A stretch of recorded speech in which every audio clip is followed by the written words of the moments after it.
শুভ দীপাবলির প্রণাম, ভালোবাসা ও শুভেচ্ছা জানিয়ে আজকে একটা নতুন রেসিপি আমি করে দেখাবো। মতিচুরের লাড্ডু কিভাবে আপনারা খুব সহজে বানিয়ে ফেলতে পারবেন। কোনো রকম ফুটোযুক্ত থালা বা প্যাকেট ছাড়াই আপনারা এটা খুব সহজে বানাতে পারবেন। অনেকে আছে যে মিহিদানাটা ঠিকঠাক বানাতে পারেন না, ছোট বড় হয়ে যায়, তাদের জন্য এই রেসিপিটা খুব সহজভাবে দেখতে থাকুন আমি কিভাবে বানাচ্ছি। আমি এখানে ছোট এক বাটি ছোলার ডাল ভিজিয়ে রেখে সেটাকে পেস্ট করে নিয়েছি। খুব মিহি পেস্ট করিনি, একটু দানা দানা মতো পেস্ট করে নিয়েছি। এদিকে গ্যাসের উপর একটা কড়াই বসিয়ে দিয়েছি, দিয়ে তাতে আমি বেশ কিছুটা সাদা তেল দিয়ে দিলাম। চাইলে এখানে আপনারা তেল আর ঘি সমান সমান দিয়েও করতে পারেন। এবার ছোট ছোট বড়ার আকারে আমি এগুলোকে ভেজে নেব। তবে বড়াটার মধ্যে যখন ডালটা বেটেছি এর মধ্যে কিন্তু কোনো রকম আমি নুন বা হলুদ কিছুই দিইনি, শুধু ডালটাকে বেটে নিয়েছি। এভাবে আপনারা বেটে নেবেন, বেটে ছোট ছোট বড়ার আকারে ভেজে নেবেন। তবে বড়াটা কিন্তু খুব লাল করে ভাজা যাবে না, একটা সাইড ভাজা হয়ে গেলে তখনই আর একটা সাইড আমি উল্টে ভেজে নেব। এটা কিন্তু কোনো রকম লাল করব না, লাল করলে শক্ত হয়ে যাবে, তখন কিন্তু খেতে ভালো লাগবে না। একটা সাইড ভাজা হয়ে গেছে, আমি আস্তে আস্তে খুন্তি দিয়ে এটাকে উল্টে দিচ্ছি, উল্টে ভেজে নেব। সম্পূর্ণটাই আমি এভাবে ভেজে নেব। সবটা উল্টানো হয়ে গেছে, একটা সাইডে যে রঙটা এসছে এইভাবেই আমি ভাজবো। উল্টে পাল্টে চতুর্দিক ভালো করে ভেজে নেব, যাতে ভেতরের কাঁচা ভাবটা না থাকে। এভাবে একবার রেসিপিটা বানিয়ে দেখবেন। যদি ভালো লাগে তাহলে সাবস্ক্রাইব করে আমার পাশে থাকবেন। যারা এখনও চ্যানেলটিকে সাবস্ক্রাইব করেনি, সাবস্ক্রাইব করে পাশের বেল আইকনটাকে প্রেস করে দেবেন, আর দেখার সময় একটা লাইক করে দেবেন। দেখা শেষে অবশ্যই কিন্তু কমেন্ট করে জানাতে ভুলবেন না।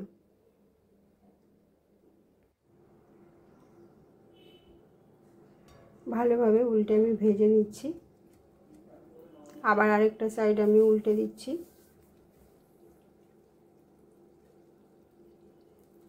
উল্টে ভালোভাবে ভেজে নেব, কিন্তু লাল হতে দেব না। এখানে গ্যাসের ফ্লেমটা কিন্তু আমি একদম মিডিয়াম রেখেছি, যাতে ভালোভাবে ভেতরটাও ভাজা হয়ে যায়, বাইরেটাও রং না ধরে।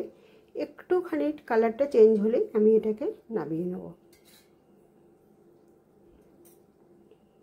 চারিপাশটা ঘুরিয়ে ঘুরিয়ে ভেজে নিচ্ছি।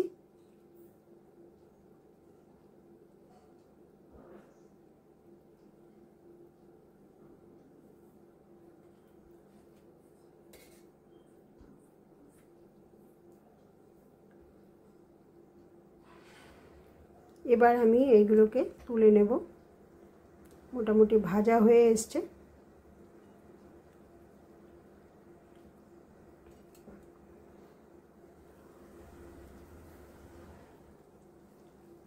যেন কাঁচা না থাকে, কাঁচা থাকলে কিন্তু খেতে ভালো লাগবে না। যখন গুঁড়ো করবেন তখন কিন্তু দানা দানা হবে না, একদম মিহি বাটা হয়ে যাবে।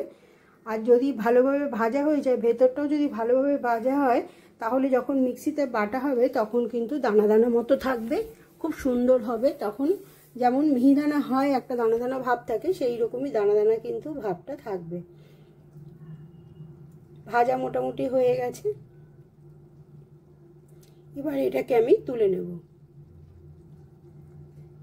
খুব ভালো করে তেল ঝরিয়ে এটা আমি তুলে নেব।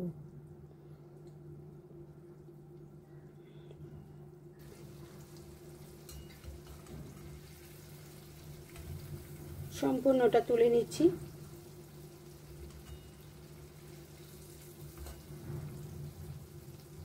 তবে এটা কিন্তু কম তেলে ভাজলে লাল হয়ে যাবে, একটা সাইড ভালো ভাজা হবে না, আর একটা সাইড পুড়ে যাবে, তাই তেলটা একটু বেশিই দিতে হবে। এবার আমি একটা ফ্রাই প্যান বসিয়ে দিয়েছি গ্যাসের উপর, তাতে আমি 1 কাপের মতন জল দিয়ে দিলাম, আর ওই কাপেরই 2 কাপ আমি চিনি দেব।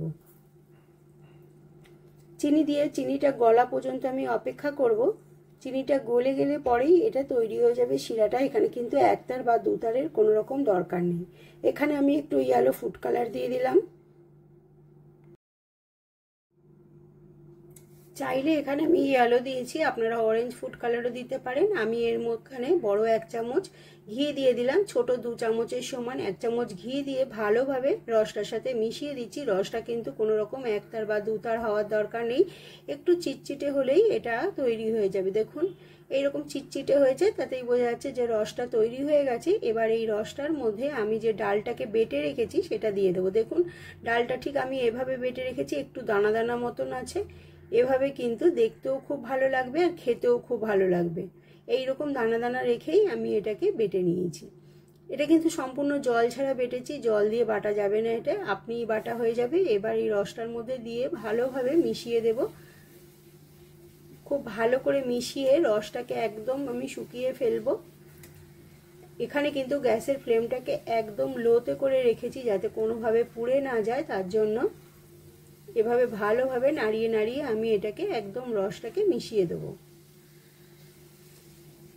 খুব ভালোভাবে মিশিয়ে দিচ্ছি।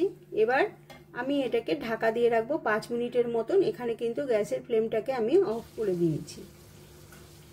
5 মিনিট পর দেখুন হয়ে গেছে, এটা রসটা একদম টেনে গেছে। রসটা দেখুন একদম শুকনো শুকনো ঝরঝরে হয়ে গেছে। এবার এটাকে আমি নাবিয়ে নেব। নাবিয়ে একটা বড় বাটির মধ্যে নাবিয়ে নিচ্ছি। নাবিয়ে এটাকে সম্পূর্ণ ঠান্ডা করে নেব। ঠান্ডা করেই লাড্ডুগুলো আমি পাকাবো, তাহলে খুব ভালো লাড্ডুগুলো তৈরি হবে। দেখুন কত সুন্দর দেখতে লাগছে, পুরো মনে হচ্ছে না মিহিদানা দিয়ে বানানো হচ্ছে। এবার এটাকে আমি হাতের মধ্যে সাইজ অনুযায়ী গোল করে নেব। আপনারা আপনাদের পছন্দ মতন এটা গোল করবেন, বড় বানাতে পারেন, ছোটও বানাতে পারেন, সেটা আপনাদের পছন্দ। দেখুন কত সুন্দর তৈরি হয়েছে। এবার এটাকে আমি সব এভাবেই বানিয়ে নেব। বানিয়ে আমি এগুলোকে একটু আরেকটু দেখতে ভালো লাগার জন্য কাগজের কাপের মধ্যে এগুলোকে বসিয়ে দেবো, যাতে আরো সুন্দর লাগে, দেখে কেউ বুঝতেই না পারে যে আপনি এগুলোকে বাড়িতে বানিয়েছেন। সবগুলোকে দেখুন আমি এভাবে বানিয়ে নিয়েছি। আজকের রেসিপিটা তবে এই পর্যন্তই। সবাই খুব খুব ভালো থাকবেন, সুস্থ থাকবেন। আবার দেখা হবে অন্য কোনো দিন অন্য কোনো নতুন রেসিপির সাথে। আমি উপর দিয়ে তবক দিয়ে দিয়েছি।